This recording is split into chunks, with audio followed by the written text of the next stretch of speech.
Welcome along to Autodrom Most. We are in Czechia for the return to racing action. The second half of the NASCAR Whelen Euro Series kicks off here. This will be the conclusion of the regular season after this weekend, Oschersleben and Zolder, where double points will be available. This circuit is one of a couple of motorsport meccas that the fans love here in Czechia. If you are a petrol head of the four or two-wheeled variety, Czechia certainly has options for you. And of course, well beyond that, a lot of vibrant culture and history to take in Czechia, no matter which region of the country you head to. I once accidentally walked into the Christmas market in Prague, and it is quite something to see.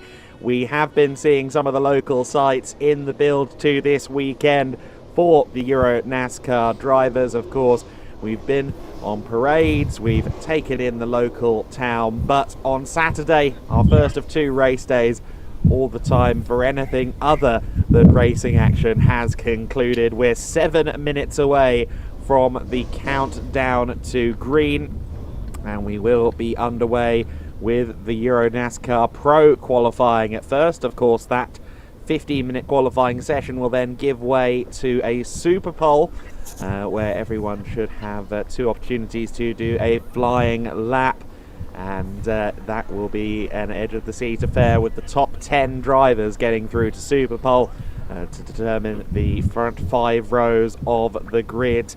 Well, last time we were here in the NASCAR Whelen Euro Series, and by here I mean racing rather than at Most, we were in Netherlands at Ven Ray, returning to the Oval and the high banks for the first time in 5 years.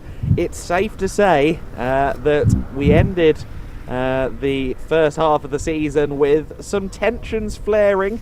We went into the summer break with a few drivers needing to cool down.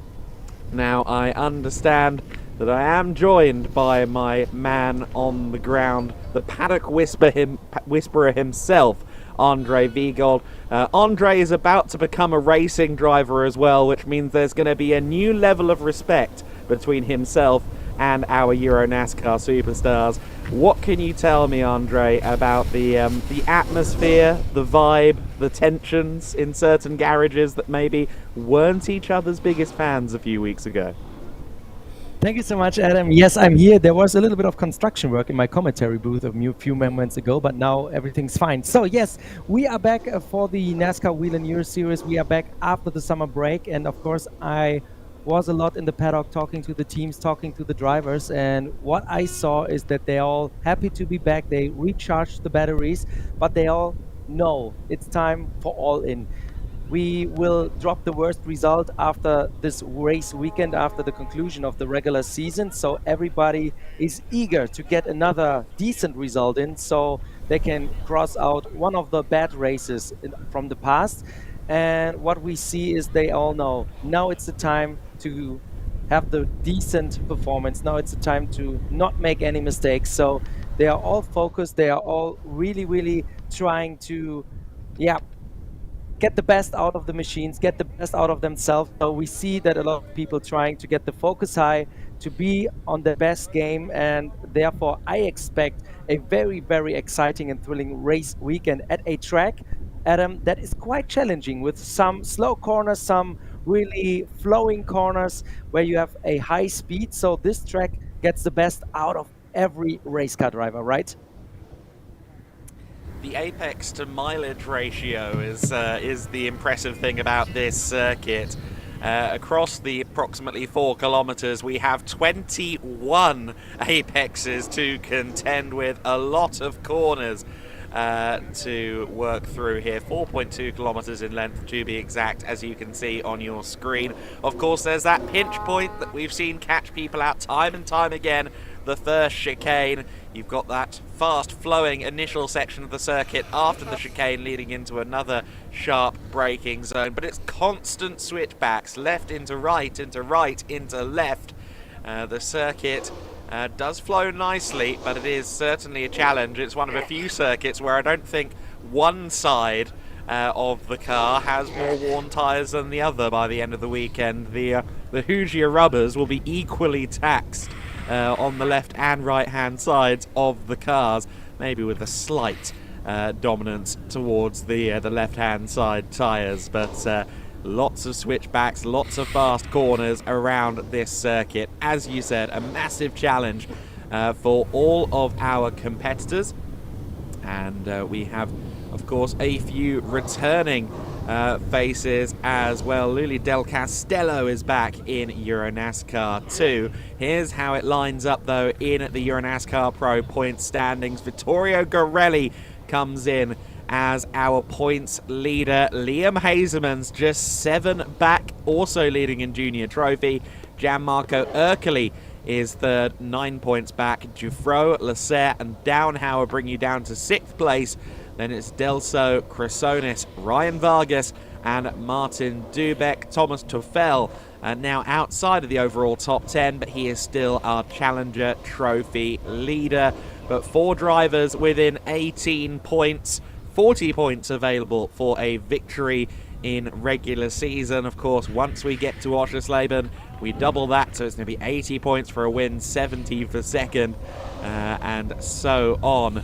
But at this stage of the season, it really can still go any way. We are concluding the regular season this weekend, and honestly, I wouldn't want to make a prediction as to who's going to be on top by the end of this Most weekend. Yeah, definitely.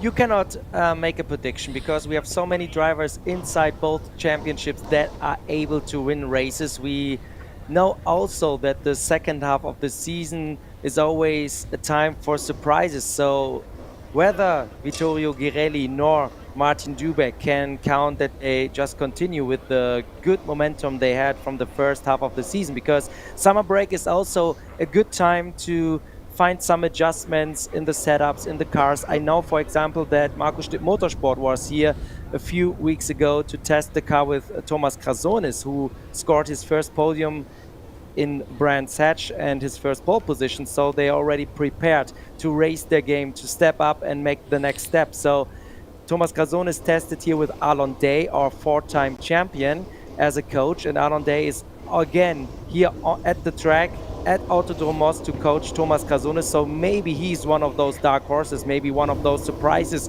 we can see. And I think, Adam, the cars are already lining up for our first qualifying session, and now it's all who's getting into Super Pole.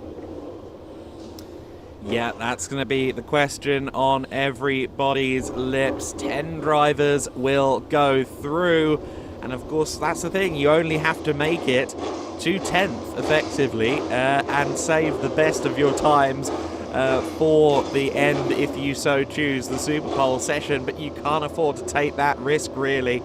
You have to go in all guns blazing because it's such a close field, because these cars are all but identical, same engine, same chassis.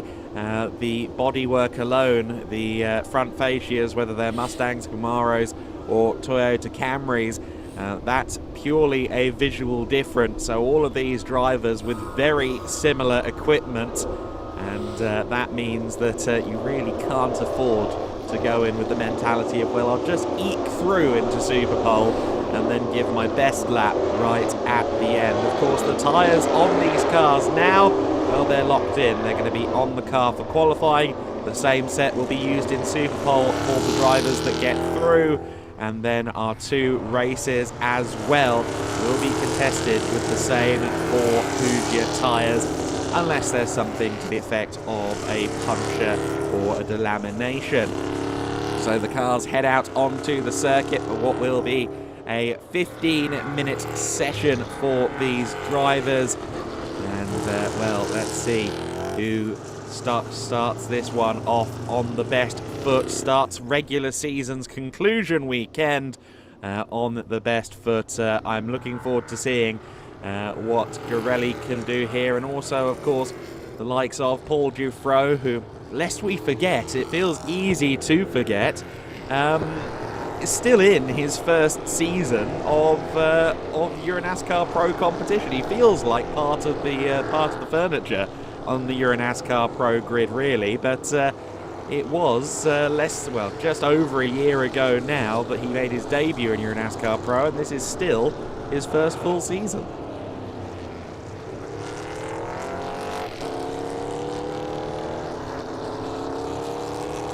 Seeing Dario Casso there in the number 8 car.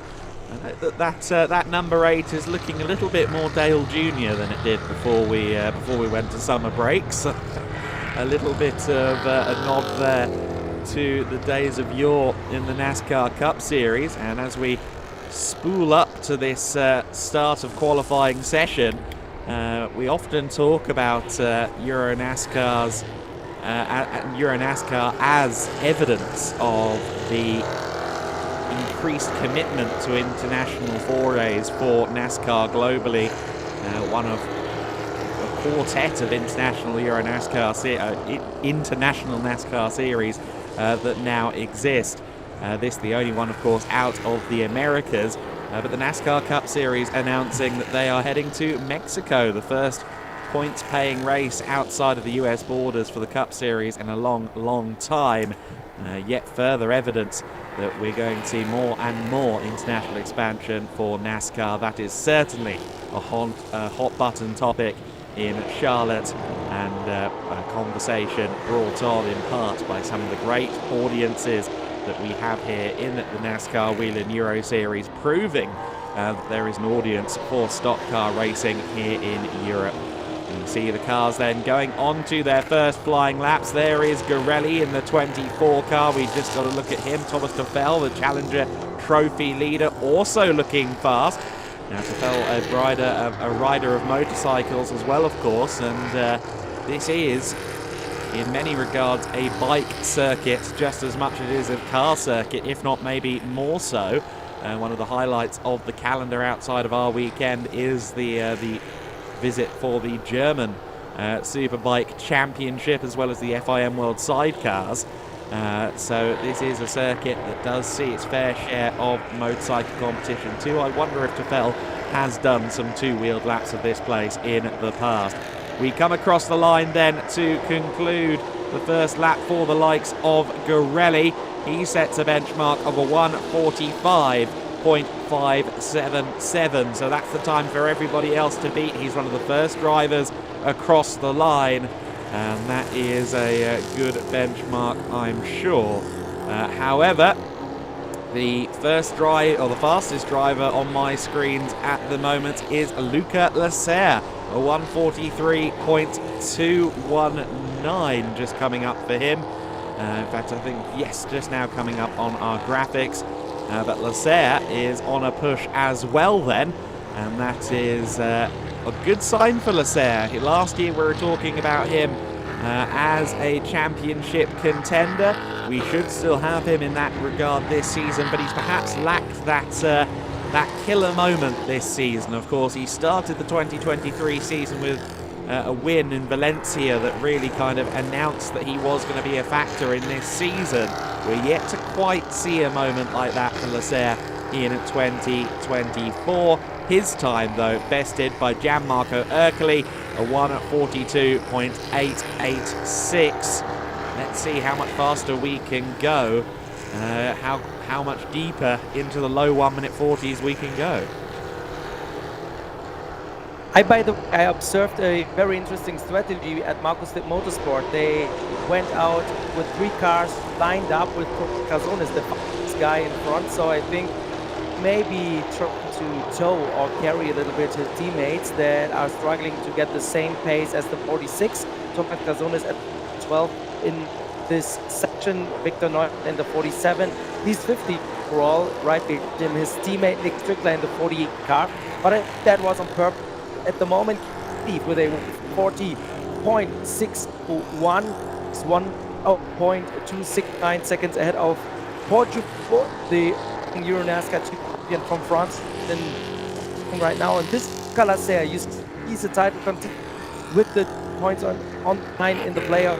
There's still a lot of room to improve. There's still a lot of room to gain positions in the overall standings. The points are crucial. I would never put Luca off the list because he had a lot of experience. He was excited takes to be successful in this championship. Luca Lasser also prepared a lot in summer. He had some health issues the first half of the season, so hopefully he's back at 100%. And the Speedhouse cars also running very close together, so they try to, give each other a little bit of room, try to strategize a little bit, to have a decent tactic to go out there to be successful in qualifying. We see that with a lot of multi-car teams, that they really team up in qualifying, because if you know the guy in front of you or behind you, you know exactly that they are going to give you the space you need on track to get the best out of your car. Yeah, exactly that. And we do see these little convoys of teams out there, and the Speedhouse guys no exception. The 33 car there running in out quite wide at the penultimate corner. A lot of curb for you to use there if you so choose. And we have gone below the 1:40 barrier for the first time in the session. Vittorio Gorelli, a 1:39.989. So he gets a solid lap time on the board there, and we have an off for the number 43. That is Riccardo Romagnoli pointing the wrong way, gets it back into the pit lane though, so perhaps he feels something is a little bit amiss with the car, otherwise he would continue with the limited time that he has left in the session. Sebastian Blakemolen, a driver who has registered a good few laps here at Most over the seasons.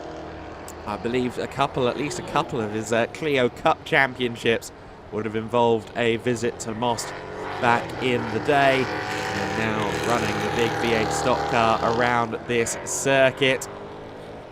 Blakemolen currently 9th fastest on the board. We'll see if he can make an improvement this time by a lap in the low 41s would mark an improvement for him. He's a little bit off, a 1:41.693 that time by Gorelli, Giuffro, and then Armetta, your top three. Fabrizio Armetta having another good run.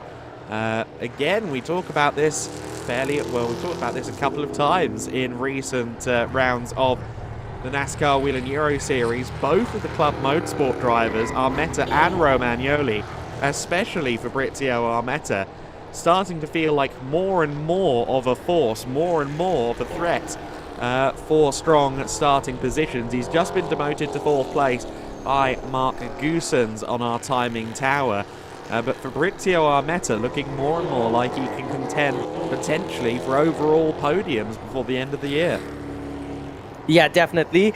Club Motorsport did an amazing job this year to increase the performance of their cars, but not only that, if you saw over the summer, they also increased their visibility on social media. They found a guy or somebody who's really, really good in promoting the team. And Fabrizio Armetta is also one of those guys with a long history in the NASCAR Whelen Euro Series. And he had years when he was better, he had years when he was a little bit off pace, but this year is maybe one of the best he had ever. And I think team in general is just trying to improve and get the whole thing better, and it's really starting to pay off. They found definitely ways to set up the car a little bit better than in the past years, and Armetta, maybe he's feeling more and more comfortable. And you know, Adam, when a driver gets more and more comfortable with the car, and when you are feeling this in a car, and you know that you can push it to the limits, you get the consistency in, and this is the most important thing. Thomas Toffel is heading into the pits in the 34 car. At the moment, he is 13th, so he's not on course to super pole, but maybe he's trying already to save tires because he found the limit. EuroNASCAR Pro, what do you think? Could be the case. He just set his best lap at 1:41.662. Here, though, is the hometown hero, Martin Dubeck, currently 9th on the timing screens. He wants to be further up than that. He wants to be in Superpole, as the fans will want him to be there too. So 9th at the moment, might need a quicker time to solidify that with the likes of Downhauer, Siortsis, Vargas all out on the circuit at the moment. Victor Neumann could be a threat as well. I don't think we've seen a representative time from Victor yet, down in 20th position. Jack Davidson, the first ever EuroNASCAR winner for the United Kingdom, also out there on the circuit. I don't think he has set a time yet, so I think that car has only just gotten out onto the circuit. In fact, my apologies, of course. This is Lambert at the wheel, isn't it? No double up for Jack Davidson this weekend. It is Liam Lambert making his second appearance of the season in the 21 car. The 21 car, which, if I'm not going nuts, Andre, is that a bit more shiny than it was when we left Ben Ray? I'm not 100% sure, to be honest, but I know what you mean. But I have an information about Lux Motorsport. We met the guys this morning. They were arriving at the track pretty early, and we asked, hey, how long were you working on the car? Yeah, we just went to the hotel, get a shower, and we are back on track. So they worked all night to fix the end gearbox. They had issues yesterday in free practice, and they stood up all night to work on the just went for a shower to the hotel. They did not sleep, and now they have to perform at their best. And fingers crossed for those guys, for those Scottish guys, that the car is now sustainable, that the car has the reliability to do those 2 races and qualifying, because they really worked the whole night to make it possible for Lambert and also for Davidson to take part in the races. And I suspect, Andre, it would have been perhaps a slightly similar story as well for 3F Racing. Perhaps not through the night, but as I understand it, they spent a lot of yesterday fighting some suspension issues. And good to see that Vargas is out there now, 15th place though. He will be playing catch-up really all weekend, because they didn't get that much mileage in on Friday. Yeah, that's absolutely true. They had some issues with the shock, and therefore he had not the time he wanted to have. And it's a brand new track for Ryan Vargas on his European adventure. The next one, Oschersleben, he knows that. Zolder, he knows that. But this one is quite new to Ryan Vargas. He, of course, practiced on the simulator to get a little bit used to the rhythm of Autodrom Most, but being there and drive a real car is something different, and therefore he has now to get a little bit of mileage on that track to really understand where the apexes are, where are the braking points, where are the reference points, to get a decent lap time. And if you don't have the track time in free practice, you really have to catch up and try to catch the other guys. And Ryan Vargas is doing a great job, 15th place. It's not the best position, but still, if you didn't have the time in free practice and you're still in the mix, it's fine. So I don't expect him to go Super Pole, but still a top 10 result is on the table for Ryan Vargas for sure. Absolutely. So then 40 seconds left of the session. Of course, we're not determining who's on pole in this one, but we are seeing who goes through to the Super Pole, who will be in that top 10 shootout session. It's been fairly stagnant throughout the top 10 in the last few minutes. So Downhauer still there in 11th place. Toffel, Siortsis, Lanza and Vargas, Giussani as well, all potentially able to improve. We see Ryan Vargas at the moment in the 3F Racing Camaro, the critical path security backed machine. Let's see if he can improve then on his final lap. Clock has hit 0, so this is everybody's last chance saloon. Just behind him is Delso and Lasserre, both of whom have already all but netted themselves a spot in Super Pole. For Vargas, though, this is a bit more critical. Nice little sideways moment there at T20, still getting to grips with the circuit. Car seems to be working well underneath him in today's qualifying session, but can he improve sufficiently to at least move up the grid, if not get into Super Pole? He does bump himself up to 13th place, a 1:41.7. I make it 13th place, but that's not reflected on our graphics. Hopefully that is correct then, but I have him as 13th on my sheet. Vittorio Garelli, though, will be seeing that checkered flag for the first time this weekend. He'll be hoping he sees the checkered flag first, more often than not this weekend. But he comes in as the pace setter then for the Super Pole session.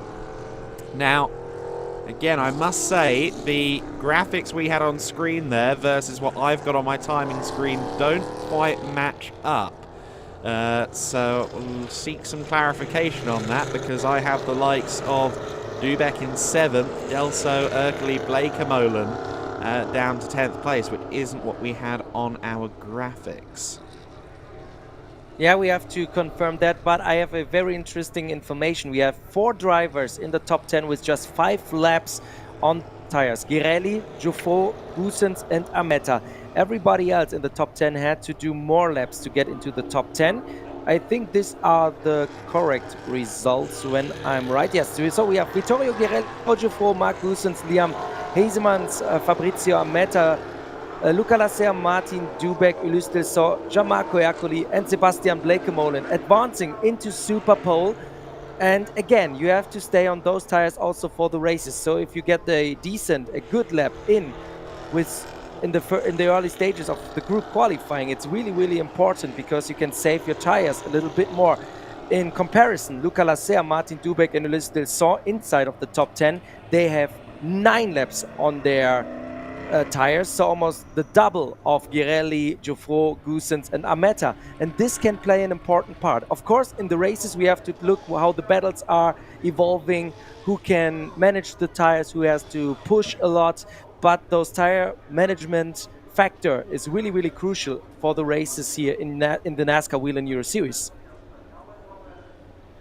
So if you are a fan of Gianmarco Ercoli, you're going to be hoping that 9th on the order on the qualifying session is just him saving some tyre. If you're his title rivals, Garelli and Hazemans just ahead of him in the points, you're going to be hoping that Gianmarco Ercoli and Cal Racing maybe have some work to do going into the race. We'll see which proves to be true in at the Super Pole session. Just quickly to confirm, well, I was going to run through the rest of the grid, but my timing screen just resets as I try and do that. But everyone below 10th place has now been set. So we'll have drivers the likes of Dauenhauer, Siortzis and Vargas nipping on the heels of the top 10 at the start of the race. But the critical positions, the first 5 rows, are about to jump back into the action. So then they'll have a short turnaround here. They go out in the order in which they just qualified for this Super Pole. So Garelli will be the one leading the charge, and the big question for me at least is, well, can anybody else break that 1:40 barrier? Because Vittorio Garelli, so far the only one to do that. It's going to be tough because you have some laps on the tires right now. So we have to see how the track is also evolving. We had very hot conditions here the past days. Yesterday we had a little bit of rain for, I think, 2 minutes, and that's it. But more than 30 degrees Celsius air temperature.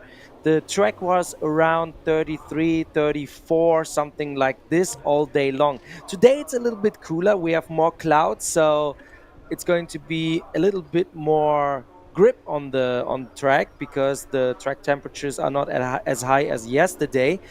But I think overall the conditions will also play an important role next to the tires that have already some mileage now on them. So we see, but what I really like is, and look at those green hills here at Autodrom Most, of fans already joining for qualifying. This is a great event in the Czech Republic. We have thousands of fans joining us year for year for this whole American festival with the FIA Europe Racing Championship, with a lot of attractions. And of course, they're all thirsty or hungry for V8 engines after such a long summer break. And this is also a little bit old school. You bring your camping chair, you sit down with your family, you enjoy the racing, you enjoy the attractions. This is really what racing is about. And the cool thing is, in the NASCAR Whelen Euro Series, everything is open, the full access. You can go to the garages, you can take a look at the cars, you can even take a tire with you. A lot of teams are there giving away those tires for free. You can just give them with the autograph of the drivers. And here we have the first guy getting a souvenir. You can build nice tables out of them, by the way. So all in all, it's not only fantastic for the drivers, for the show on track, but also off track for the families. I have a tyre off of one of Corroy's Marcos GT cars in my flat, but it's a cat bed, not a table. So the fastest ever EuroNASCAR Pro lap time here in qualifying is a 1:39.725 from Borja Garcia back in 2017. We're into the 39s already with Vittorio Girelli. I wouldn't mind betting that we could knock on the door of breaking that record in this Super Pole session. The Super Pole session, 5 minutes in length, as we alluded to earlier on. And of course, 2 flying laps, 2 bites of the cherry for everybody to try and set their fastest possible lap time. The cars are about to filter out onto the circuit once again for the Super Pole session, the shootout among our star drivers. And Vittorio Girelli will lead them out. We are indeed rolling with the Super Pole session. Let's see then, can anybody best Girelli? Can Martin Dubek give the fans here in the Czech Republic something to cheer for from their home superstar? Of course, we expect him to be very competitive in EuroNASCAR 2 as well. He's got the red banner on his car as the championship leader in EuroNASCAR 2, but he is also very, very strong at the moment in the Pro division as well. Blake Molan, last driver onto the circuit then. He will be looking to vault up a little bit from 10th place, where he qualified in the session just gone. But let's see how far up he can go. The cars are rolling then, and I think Girelli's going to be hard to beat. I suspect he'll at the very least be on the front row, all things going to plan. I'm not so sure though who might be joining him up there in the first couple of rows of the grid. Yeah, but you only have 2 laps, and even Vittorio Girelli can make mistakes. It's rare. He's really consistent, and that's why he's so strong in this season. But with just 2 laps, 2 possible runs here in Super Pole, you really have to nail it. So let's see what they're doing. The good thing is for Vittorio Girelli, he has 0 traffic in front of him, because as he was the fastest in the group qualifying, he can now be the first on track. He has a Paul Juffour right behind his back bumper, and also Juffour is trying to look first of all to maybe use a little bit to toe the drag on the straights, so maybe he can gain a couple of tenths there when he's staying very close to the back bumper of Girelli. Girelli, on the other hand, no distraction. He has the clear track in front of him. So this is definitely an advantage for the PK Car Sport driver in the 24.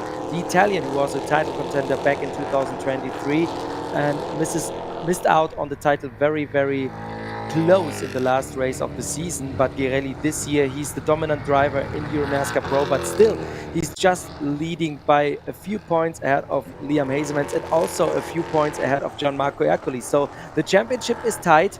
You need to keep the consistency up. You need to be there every time. You cannot afford any mistake. And the other thing is, when you have to drop your worst result after the regular season and you only score good results, it also means you're going to lose a lot of points. I think at the moment it's going to be the 8th place Girelli, let's say, loses from Brands Hatch, and therefore those points are gone. If you're on top every time, you also have to really cross out, drop one of those good results, while others, maybe with a 0 or a bad result after a crash, they will not lose so many points. So it's going to be very, very tight for Vittorio Girelli, a tough challenge to keep this championship lead during the playoffs. But he's ice cold, he's well prepared. He went with his bike all summer long to be in perfect shape for the second half of the season. And yeah, Girelli is totally focused on winning this European Championship. Yes, he is, for sure. So close last year. You see him there kicking up the dust.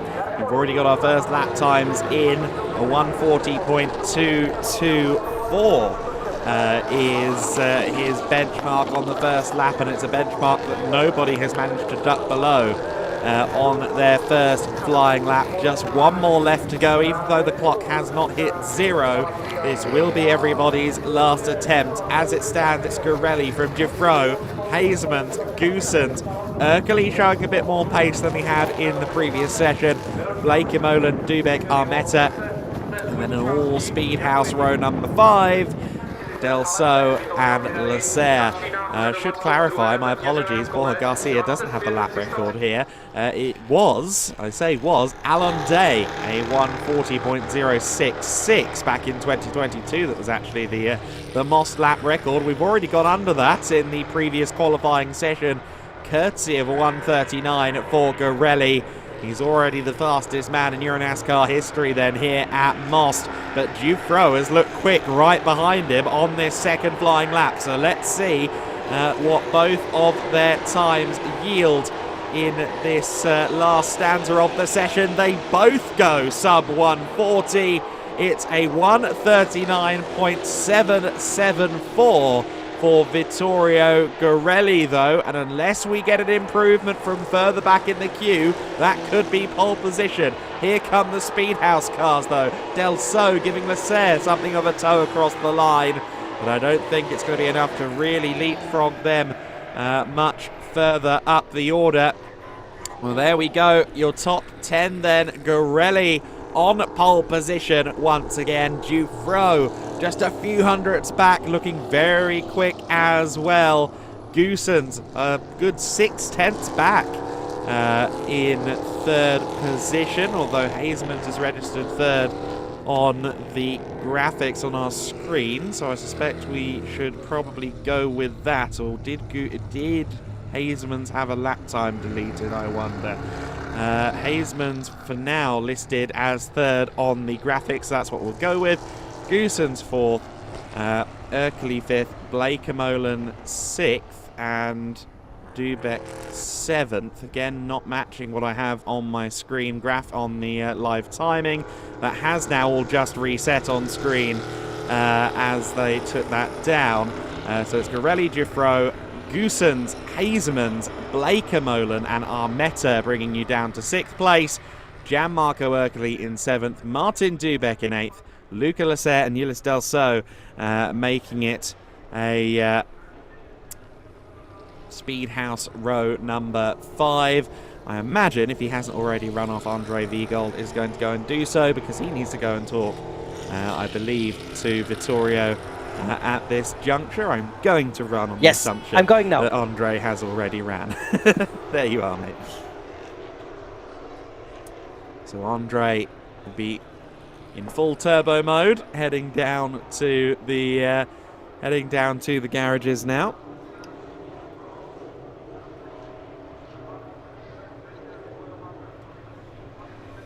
And a new record has been set here in this session. 5 Super Poles in a row. Reliably informed by part of the social and media team, Alex.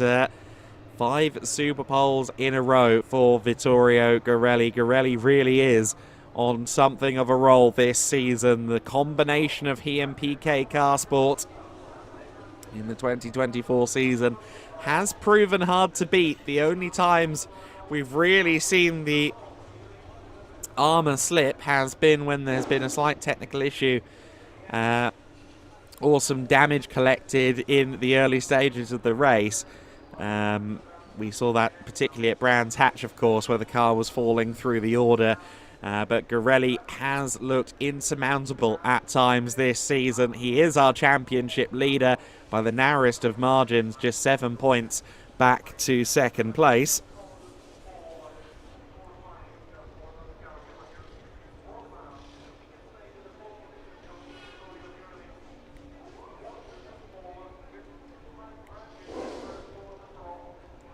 This This is also pole position number 7 of the year for Vittorio Garelli. He's set the fastest lap in race 1 on several occasions in order to get the pole position for race number 2. That's how we form the grid each weekend. The Sunday race determined by the fastest laps on Saturday, and Garelli has managed that a couple of times as well. But he's going to have a target on his back. He's going to have Paul Giuffreau alongside him as the race gets started. Of course, 2x2 formation, rolling start, and the run down to that pinch point of a first chicane. So it's going to be difficult. It's certainly a big aid to be down there at the front couple of rows, I would suggest, because if you're kind of from about 6th place back, you're inevitably going to get caught up in a bit of a pinch.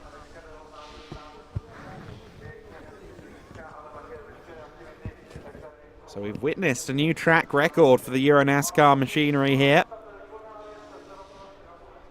Vittorio Garelli continuing to write himself into the history books this season with his great performances in the PK Car Sport machine.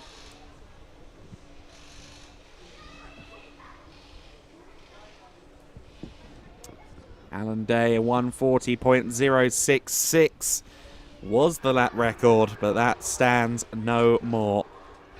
A good effort then from our current driver of the 24 PK Car Sport machine. That was the PK Car Sport 24 that Alan was driving back in 2022, and that car has looked sensationally fast in all of its recent with all of its recent custodians, be it Alan Day, be it Anthony Kumpen, or indeed Vittorio Garelli. Paul Giuffreau, though, one of many leading the charge to catch him up, and we'll see whether anybody has the race pace up against Vittorio a little bit later on. Certainly with just over half a tenth between Garelli and Giuffreau, that could very well go either way.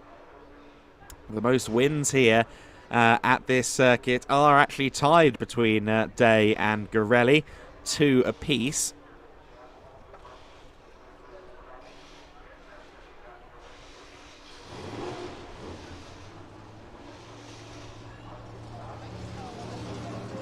And that record could well be broken by the end of the weekend. You can see the fans already bright and early in the day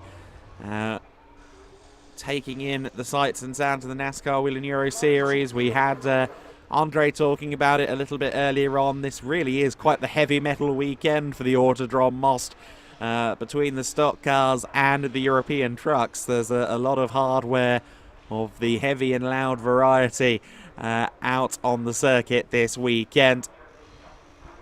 Quite the spectacle. We always have a great turnout here in Most, and of course a lot of the support on the spectator banks is for Martin Dubek. Dubek, who has been a champion before, and Vittorio Garelli looking to be a champion this year. He's certainly championing the Super Poles, Andre.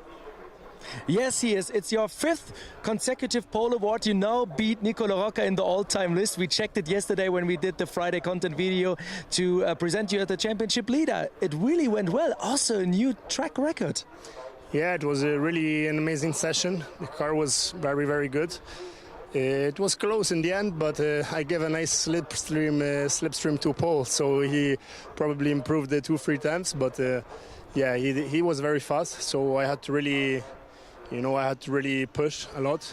Everything was good in the last lap. I did everything clean, without no mistakes, and the car was flying. So super job by PK Car Sport. Yeah, I want to take 7 out of 7 this year. That would be a really great feat. But doing one lap is one thing. Now consistency in a race is another thing. Turn 1, always a little bit critical here because it's so tight. I think, do you go to first gear there? Yeah, in the race probably is second gear. Quali probably is first gear, but you can do both. But Yeah, the start is tricky. The race is another story, so we have to reset. We got the front row and the pole position, which is what counted. Now we have to reset and try to bring it home. But yeah, it will be a battle, like always. All right, thank you so much. Grazie mille, congratulations. Back to you, Adam. There we go, Vittorio Gorelli laying his cards out on the table. I want all of the Super Bowls. That's certainly a statement of intent, but he's got the machinery underneath him this season, it seems, and he's got the confidence in the car as well. So then, the EuroNASCAR 2 qualifying session will begin shortly. No Super Bowl for EN2. They will be purely in a 20-minute qualifying dash.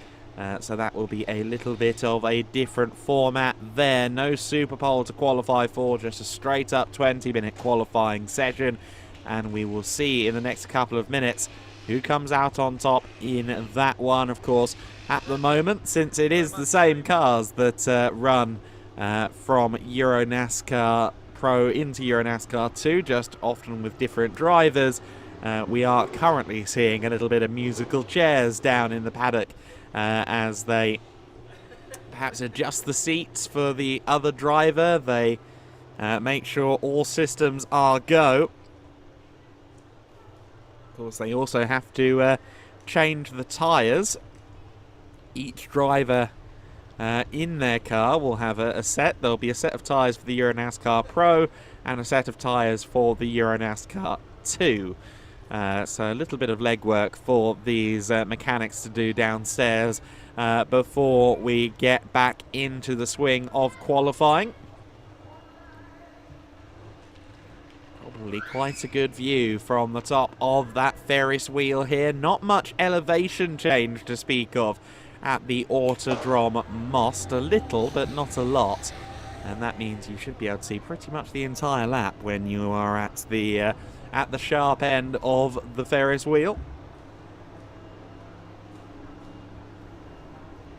You can see there some of the cars starting to roll to the end of pit lane for the 20-minute EuroNASCAR 2 session. The EuroNASCAR 2 title fight is a little bit more clean-cut at the moment than its equivalent in EuroNASCAR Pro. Martin Dubek, the home hero for this weekend, he has 5 victories to his name this season in the EuroNASCAR 2 Championship. 247 points on the board for Martin Dubek. That puts him 34 points clear of Gil Linster in the number 50 car, and all Hendricks Motorsport top 2 in the championship.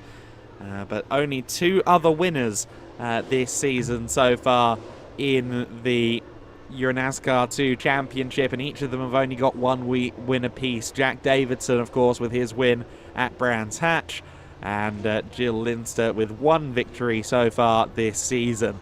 Thomas Duffel, 3rd in the championship points and 45 back, so the driver who leads Challenger Trophy in EN2 is also doing a pretty stellar job in the EuroNASCAR 2 overall standings. Patrick Schauber and Thomas Chrysonis are on 48 points apiece. Jack Davidson, Thomas Dombrowski, Mikael Blekemolen, Julien Reberg and Florian Richard bringing us down to 10th place. Mikael Blekemolen leads in Legend Trophy as well. And Julien Reberg leading the rookie standings. Ariana Casoli leads the way in the Lady Trophy class, and she's got some competition this weekend in Lady Trophy because we have the returning Luli Del Castello driving the 54 Cal Racing car that she'll be sharing across the weekend, of course, with Jan Marco Ercoli. So a welcome return to the paddock there. And in general, a very compelling race in prospect in EuroNASCAR 2 this weekend. I reckon the likes of Victor Neumann could be up there. And also one slightly more decked out car than the last time we saw it is the is the number 11, Reza Sardeha, the Dutch racer. His Mustang is now sporting something of a Shelby tribute livery. I think it is even running some Shelby badging on the car this weekend, and that is good to see as well. A few teams deciding to get the decals going during the off-season and have arrived with an updated livery. So then 20 minutes of this session. We have about 18 and a half minutes of it left to go. There's Claudio Remigio Capelli, the driver that we can always expect to be entertaining in the number 5, the Fast 5. Only 12th in the standings at the moment, though. He's had a few dramas so far this season. I'd say the same could be said as well of Melvin de Groot. A bit of an upset that he isn't up there in the top 10 in the standings as well. They sit 11th and 12th respectively. Andre, if you're back in with me, it's going to be, I think, a matter of redemption. One last chance in regular season to strengthen their positions, and then they can maybe rely on some double points shenanigans to work their way back up the standings.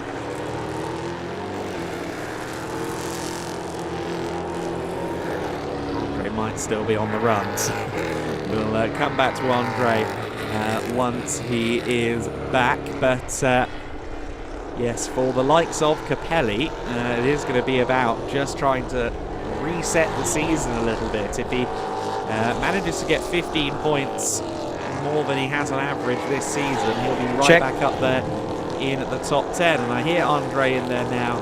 I was just saying previously, Andre, that the likes of De Groot and Capelli not quite in the top 10 in the standings right now. You would expect them to be. That's something they'll want to rectify going into the playoffs, the semi-finals and the finals of the season at Oschersleben and Zolder. Yeah, you're definitely right. It's all in right now.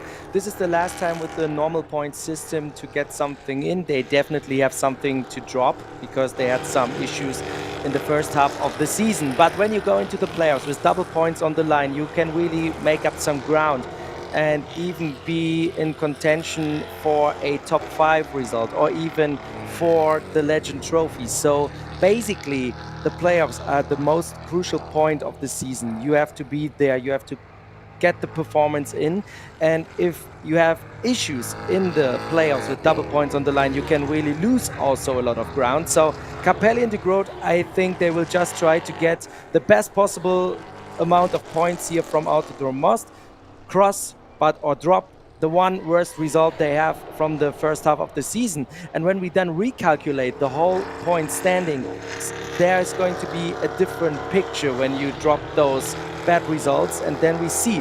But still they are in contention for maybe even a top 5 overall, and especially in the Legend Trophy they will be contenders for the title, because we know that Groot and also Capelli, they have the pace to be up front. They even have the pace to fight for overall podiums, and therefore I expect them to do well. So there is the number 11 car of Reza Sardeha. We mentioned that it's almost a bit of a Darlington throwback kind of thing, isn't it? With the early Shelby Mustang colours. Very nice looking car for the number 11. Anyone.com backed machine. A little bit wide there through the second apex of the lap, but just trying to find the fine minutiae of pace in this early stage of the session. The current benchmark belongs to Jill Linster, a 142.158, and he is a good couple of seconds faster than anybody else, but I think everybody else just getting warmed up at this stage, including this man Julian Reberg in the promotion car. Of course, the promotion outfit still really in its infancy, well under 18 months old as a functioning EuroNASCAR team. And with 2 cars, with Downhauer and indeed with Julian Reberg, they are continuing to impress.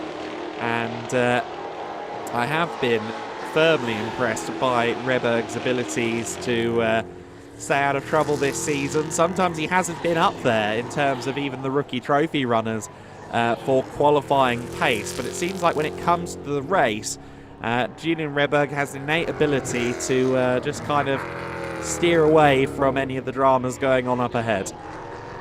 Yeah, definitely. He's a really positive surprise in this season. Now he's passing Simone Giussani.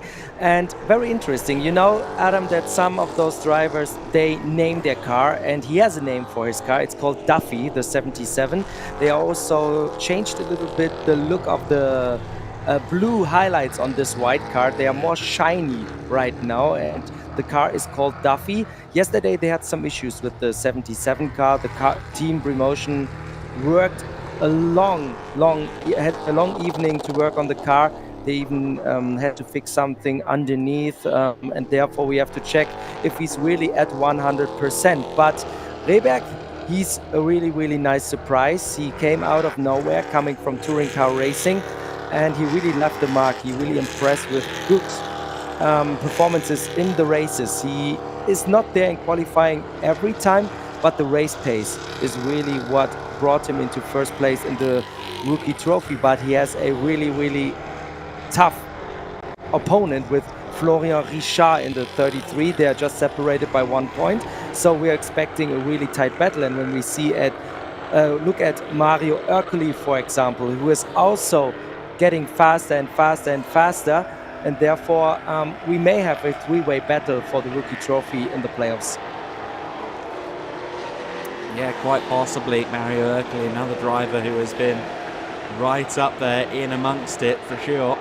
Melvin de Croix then is the fastest driver in the session at this stage, a 140.684. Again, this is knocking on the door of record-setting pace for the EuroNASCAR 2 guys, and we're not even halfway through the qualifying session at this juncture. In fact, we're already there because the fastest ever qualifying time was 2022 Martin Dubeck, a 140.752. Martin could well beat that today, but we've already seen another lap record fall, this time in qualifying terms for the EuroNASCAR 2.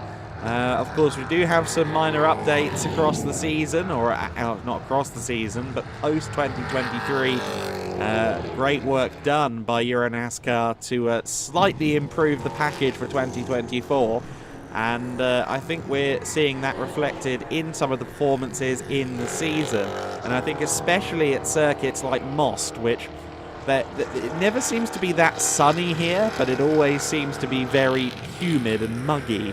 The fact that the car is a little bit more friendly to the driver, a little bit less of an oven than it has been in previous years, that will help them in qualifying.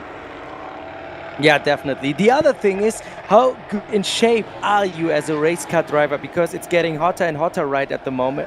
So the track temperature is changing, the air temperature is changing, and we know that those cockpits are really getting hot. So 50, 60 degrees inside, and you have to take this challenge mentally, but also physically. And therefore, in EuroNASCAR 2, we have the young drivers, we have the gentleman drivers, and of course the conditions or how they are with the physical shape is quite different between the drivers. We have here, for example, Dominic Shark in the 99. He's well trained. He's a fitness guy. He's working out a lot to be fit. At the moment, he's 18th overall, 4.8 seconds off pace. On the other hand, when you see the gentleman drivers not being maybe in the same shape as a 20-year-old young guy, this may be a factor in the race when it's getting hotter and hotter and hotter. But when we see the leader, Melvin de Croix, he's a giant. He is one of those gentleman drivers. He is not the youngest on the grid, but still he has the shape to be the fastest in EuroNASCAR 2 at the moment, and he's racing against, for example, then Jill Linstar or Patrick Schober, the young guns. And this is really interesting how different the protagonists, the characters are that we have in EuroNASCAR 2. You know what? It would be great if Melvin de Croix was the fastest driver at the end of this qualifying session. for you to go and interview him. There's some famous photos out there of Shaq O'Neal and Kevin Hart in the nightclubs, and I feel like it would look somewhat similar. Martin Dubek, we saw him pressing on there on his sixth lap of the session. Dubek currently a quarter of a second off of Melvin's benchmark. What about this man as well? Vitu Riala, the number 90 car, has been strong at times this season, was in amongst it at Brands Hatch, certainly, in some of the spectacular battling we had there. The Gratificato Speed entry, the Finnish driver, another one of those rookie contenders who is looking strong, I must say. Really one of the strongest rookie classes that we've seen in EuroNASCAR 2 for a little while, for my money. Not only are they competitive up against the kind of established runners in EuroNASCAR 2, but also they seem very adept at racecraft. A lot of them come in from other places, other forms of racing, and I think some of the best battling we've seen all season has been for the rookie trophy sharp end. We've just had Martin Dubek improve. He goes second fastest within 2/10 of Melvin de Groot, so he's getting his way up the order, getting himself up to speed, but not quite on home pole just yet. There's still 7 minutes and 20 seconds to go, though. Here we have Victor Neumann. I would like to interview him when at the end of this session, because he's a little bit taller or shorter than me. Frenchman racing for Marco Stitt Motorsport, and I was really impressed by Victor Neumann when we were at the Oval in Venray, because he had a really decent pace there. Yes, he tested there in a different class in a late model earlier this year, but he really showed the potential he has. He also kept himself fit during the summer break, trying out some different cars, and that's because he wanted to stay in the rhythm to attack in the second half of the EuroNASCAR season. He is really engaged and really trying everything to raise his game inside the NASCAR Whelen Euro Series. At the moment, he's 12th overall, behind Rehberg, in front of Rajala, who's now 13th. He improved, and Ercoli just 14th. We had seasons, Adam, where the rookies even decided the overall title. This year, this is not the case. The more experienced guys are the ones at the top of the standings, or on top of the standings, but we have a really, really close battle in the rookie trophy with racing drivers coming from different kind of backgrounds, and that's what makes it really fascinating to see those young guns on track, and it's going to be a battle to the last lap, I'm pretty sure. Martin Dubek missing the chicane there, going straight on. Of course, to your point, Liam Hazeman's not just the rookie champion in the 2022 EuroNASCAR 2 title, he was the overall champion that year as well. And definitely the EuroNASCAR pipeline is alive and well, and that goes beyond going from EuroNASCAR 2 to EuroNASCAR Pro. Of course, we often see some exporting across the Atlantic, but we do increasingly see it go both ways as well, with the likes of Ryan Vargas and Nick Strickler as recent examples. A little bit of around the outside there from Melvin de Groot. He is looking really confident around this circuit this weekend. That was Jack Davidson that he just went around the outside of. Davidson currently well in the top 10, 7th overall. I can't imagine this is his quickest lap of the day, though, so he will remain in 7th for the time being. Patrick Schauber has just taken a jump up. He's just behind these two. We see him there third in line, going through the chicane, and he's gone second fastest in the RDP competition, number 3. Now Schauber,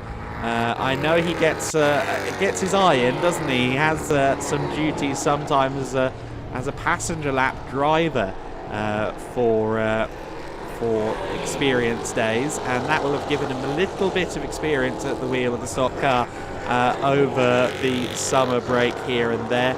And in general, Patrick strikes me as one of the more hands-on drivers, especially among the youngsters. Very much kind of in the minute details and working on his car personally. Yeah, definitely. He has the advantage at the Slovakia ring. He has a two-seater, a EuroNASCAR two-seater, so he's taking passengers around the track, and this is additional track time he can use to get more experience in the car. Last year he grabbed his first win in EuroNASCAR 2. Now he joined RDV competition to be a title contender. He had a little bit of bad luck in the first half of the season. Remember, Adam, when he had that crash with Claudio Capelli at Vallelunga? It wasn't his fault. He couldn't do anything to it, and he lost some points there. But also again in EuroNASCAR 2, the drivers will drop their worst point scoring of the regular season, and afterwards I think that Patrick Schober is in a solid position. This is Reza Sadea, the 11 car off track, and this may lead at least to a local yellow, maybe even to a red flag. We see if they get this last 3 minutes to the finish flag, or if we have to stop this session because the car is in a dangerous spot maybe. I couldn't see 100% where it was, but Reza Sadea off track. And Adam, I will now head down also for the interview of the pole man. Okay, thank you very much, Andre. Yeah, shame that for Sadea, and as you alluded to, local yellows, that could affect some of the other drivers' lap times. Here comes Martin Dubek across the line now. Now, this lap won't have involved the local yellow, I don't think. And has now come across the line. Don't think he's improved though on that occasion. No, he was a couple of tenths off of his best. Patrick Schober though, topping the standings now. He has found a way to go faster than Melvin de Kroot. So it is Patrick Schober on a 140.669 who is the benchmark. But Melvin has been quick all session long, and he's only a few hundredths away from pole position. We've got 2 minutes left of the session, and it is crunch time. Martin Dubek firing it up through the gears, as is Jill Linster. The Hendricks Motorsport boys currently third and fourth fastest. They've had a front row lockout or two so far this season, and they want to do it again here at Most. Let's see if Linster can nail this last couple of corners.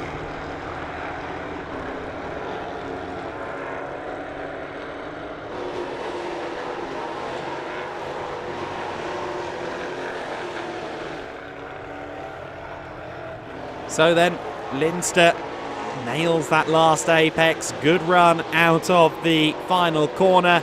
Let's see if the Luxembourger has improved. Not on that occasion by the looks of it. We're running out of time. He will be starting his final flying lap now. Got good rotation there into turn one. The rear end just slightly assisting with the turn in, but not so much so that he had to really collect it. Was about as good as it gets for the driver of the 50. Kicking up some of the dust and the grass here at the Autodrom Most. Not much in the way of tarmac runoff beyond the first corner here at this circuit. So the traditional organic deterrent of grass either side of the tarmac prevalent here at Most. Linster then, fourth position for now. He'd like to get one over on Dubek. Realistically, he will not need, but certainly want to outpace Dubek this weekend in order to stamp his, not authority on the championship. He's 34 points back, but certainly just say, look, I am still very much a contender. I can still do this. But anyone who wants to make that call as he backs out of the lap, anyone who wants to make that point has to beat Dubek, because Dubek has been on a streak this season. The checkered flags wave then. Final laps coming in from here. That's Mario Ercoli coming across the line. He will, I think, stay 17th. In fact, no, he's just gone up to 15th place. So again, just a little bit concerned that we're not getting updates on the graphic there as the session ends. Capelli goes 5th fastest. Ercoli is now up to 15th position on our graphics.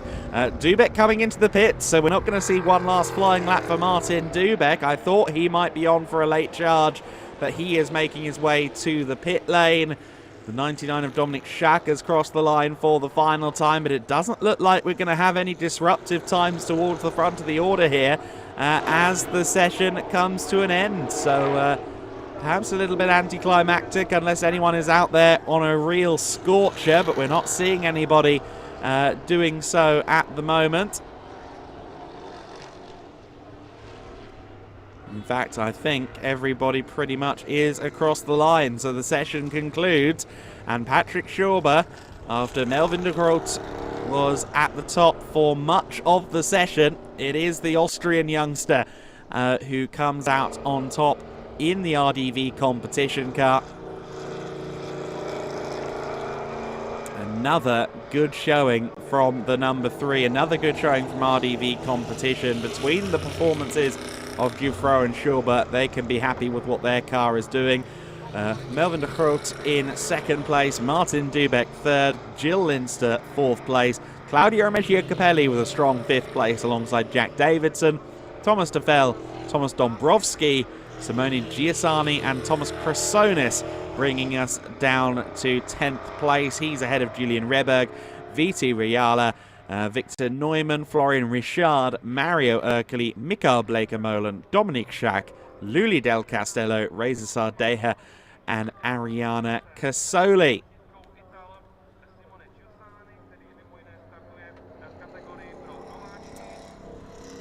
So that concludes our qualifying for today, but we are still in the midst of the show at the moment. We're going to hear from Patrick Schauber, hopefully, before the end of the broadcast. We've got to believe that's a running Gianluca down the pit lane as well to get everything organised for the interview. Andre will catch up with the pole sitter Patrick Schauber. Melvin de Groot will be second on that grid, and that's a really good starting position for Melvin, who is the foremost or the second place driver in the Legend class at the moment. His team boss, Mikael Bleekemolen, is leading the way in Legend Trophy, but for Melvin, 11th in the standings right now, before we factor in drop scores. He is going to jump up the order, I think, with the drops anyway. But don't count out Melvin de Groot for a title campaign when the double points come on. He's a consistent racer. He's a fast racer. And certainly here at Most, he seems to be showing very good speed indeed.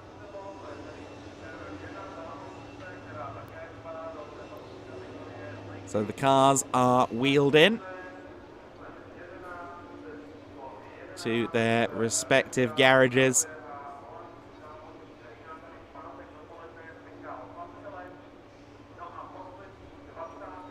And for the first time since we fired up the V8s, a little bit of quiet descends over the Autodrom Most, but lots of action before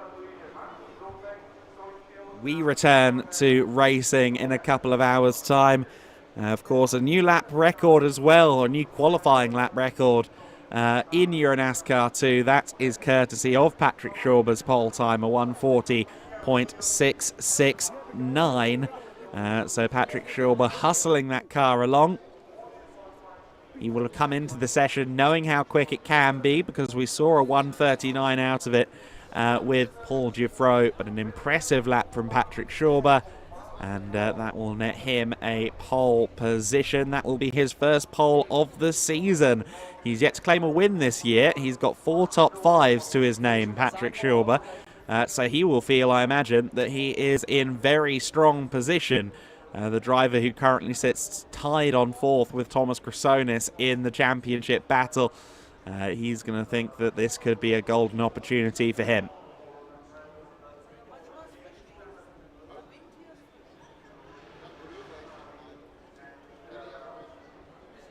The Austrian racer, another one of those giants that Andre was talking about. It's probably one of the taller front rows in EuroNASCAR history. Patrick Schauber and Melvin de Groot, two rather large gentlemen, but perhaps Melvin on the taller slide versus Patrick Shaw, but the big guys will be the big guns when we go back to racing action. We do have 2 races, of course, to bring you today in EuroNASCAR Pro and indeed in EuroNASCAR 2. And then we'll have EuroNASCAR 2 kicking off the morning on Sunday, and EuroNASCAR Pro towards the end of the day.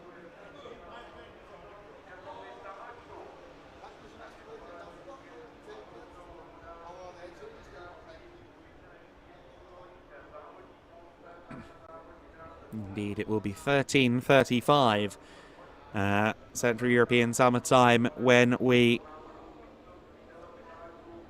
kick things off for the race broadcast, and that will be, of course, including the pre-grid and the immediate analysis pre-race from some of our drivers, along with Andre Viegold down there on the grid. There'll also, I'm sure, be a healthy contingent of supporters getting their opportunity to get up close and personal with the NASCAR Whelen Euro Series. Up close and personal with our pole sitter is Andre Viegold. Thank you so much, Adam. It's the first time that right? Yeah, amazing. I'm really proud of the team. They did a really good job throughout this weekend. And finally I got the pole award. I could finally hang it over my simulator and just look at it. I won at least with a pole. Yesterday we didn't expect to beat that fast. Something over the night. Yeah, I'm probably one of the few guys who can't afford new tires during the practice. But so yeah, we had to run with old tires, but it worked out for us. I mean, P4 was also great yesterday, but now P1 with new tires, obviously, it's, yeah, much better. All right, thank you so much. Congratulations. Back to you, Adam. There you go, Patrick Schauber with the pole award. Patrick Schauber with the momentum going into our final 2 races of regular season here at the Autodrom Most in EuroNASCAR 2. In EuroNASCAR Pro, the Vittorio Garelli show in qualifying has continued, but the race could be a different story. We've got 2 more broadcasts to bring you on Saturday here at the Autodrom Most. 13:35, 1:35 p.m. local time, or if you're over on the other side of the pond, 7:35 a.m. for the EuroNASCAR Pro race. That will, of course, also be 12:35 UK time, and then 4:55 is when we will have the EuroNASCAR 2s. 2 very exciting races anticipated here at Autodrom Most. We look forward to bringing you those, but goodbye for now.